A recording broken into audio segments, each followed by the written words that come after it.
देखना एक सामान्य स्थिति नहीं है। इसके पीछे एक गहरा रहस्य छिपा हुआ है, जिसे पुराणों में विस्तृत रूप से वर्णित किया गया है। क्या आप जानना चाहते हैं कि यह रहस्य क्या है? मृत रिश्तेदारों के सपनों में आने से जुड़े महत्वपूर्ण संकेत भी होते हैं। ये संकेत हमें जीवन में आवश्यक बदलावों के लिए तैयार करते हैं। क्या आपने कभी सोचा है कि ये संकेत वास्तव में क्या है? देवर्षि नारद की कहानी के माध्यम से हमें यह समझ में आता है कि सपनों के माध्यम से हमें विभिन्न संदेश मिलते हैं। ये संदेश हमारे लिए कितने आवश्यक हो सकते हैं? क्या आप इसकी गहराई का अनुमान लगा सकते हैं? यमराज ने कहा कि सुनने वाले को उनके 32 अपराधों के लिए क्षमा कर दिया जाएगा। यह कहानी सुनने का महत्व हमें दिखाती है, लेकिन क्या हम वास्तव में अपने अपराधों को समझते हैं? संपत्ति के बावजूद सेठ अपने पूर्वजों के सद्गुणों का पालन नहीं करता था। यह हमें यह सिखाता है कि धन का संचय करने से ज्यादा महत्वपूर्ण दान और सेवा है। क्या आप इसके अर्थ को समझ पा रहे हैं? सेठ के पूर्वज उसकी स्वार्थी प्रकृति से दुखी थे। यह स्पष्ट करता है कि परिवार की परंपराओं और मूल्यों का सम्मान कितना आवश्यक है। क्या आप अपने परिवार की परंपराओं का सम्मान करते हैं? पूर्वज यमराज से प्रार्थना करते हैं कि वे अपने पुत्रों से मिलने की अनुमति दें। उनका एक उद्देश्य है अपने पुत्रों से श्राद्ध और तर्पण करवाना। क्या उनके इस कष्ट को समझना आसान है? यमराज ने पूर्वजों को बताया कि वे अपने पुत्रों से केवल सपनों में मिल सकते हैं। ये सपने उनके दुखों का बोध करवा सकते हैं।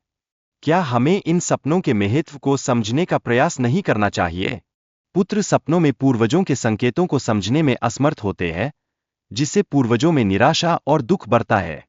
क्या आप समझते हैं कि इस स्थिति से कैसे निपटा जा सकता है? यमराज साधु के रूप में आते हैं और अपनी यात्रा के दौरान भोजन की याचना करते हैं। यह उनके लिए आशीर्वाद की तरह होता है। क्या आपने कभी अनुभव किया है कि ऐसे साधु आपके लिए क्या मायने रचते हैं? सेठ की पत्नी अपने परिवार की आर्थिक स्थिति के बारे में बताती है कि कैसे वे पहले धनी थे लेकिन अब गरीब हो गए हैं। यह स्थिति उनके लिए कितनी चुनौतीपूर्ण है, क्या आप इस पर विचार कर सकते हैं? साधु सेठ को बताते हैं कि उनके पूर्वजों का क्रोध उनके बुरे कर्मों के कारण है, जिससे उनके परिवार की स्थिति बिगड़ गई है। क्या यह चेतावनी हमें जागरूक नहीं करती? यदि आप अपने पूर्वजों को सपने में जंजीरों में बंधा हुआ देखते हैं, तो यह उनके मोक्ष में बाधा का संकेत है। ऐसे सपनों का ध्यान रखना अत्यंत आवश्यक है। क्या आप इसके गहरे अर्थ को समझते हैं? जब आपके पूर्वज सपने में आपसे कुछ मांगते हैं, तो यह बताता है कि उनकी कुछ इच्छाएं अधूरी है। ऐसी इच्छाओं को पूरा करने के लिए दान करना आवश्यक है। क्या आप इस प्रक्रिया में भाग लेने के लिए तैयार हैं? यदि आप सपने में अपने पूर्वजों को सिर सहलाते हुए देखते हैं, तो यह शुभ संकेत है। इसका अर्थ है कि वे आपसे खुश हैं और आपको आशीर्वाद दे रहे हैं।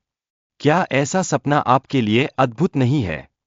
अगर आप अपने पूर्वजों को गुस्से में देखते हैं, तो यह चेतावनी है कि आप कुछ ऐसा कर रहे हैं जो उन्हें पसंद नहीं है। आपको अपने कार्यों की समीक्षा करनी चाहिए। क्या आप सजग रहेंगे?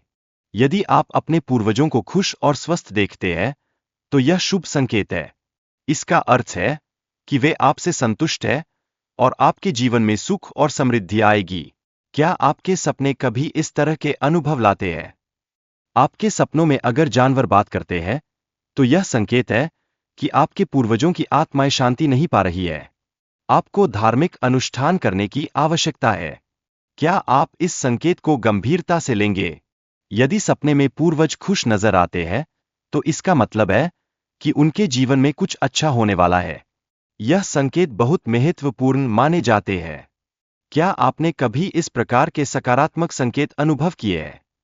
सपने में यदि पूर्वज स्वास्थ्य और उज्ज्वल दिखते हैं, तो यह संकेत है कि उन्होंने मोक्ष प्राप्त कर लिया है।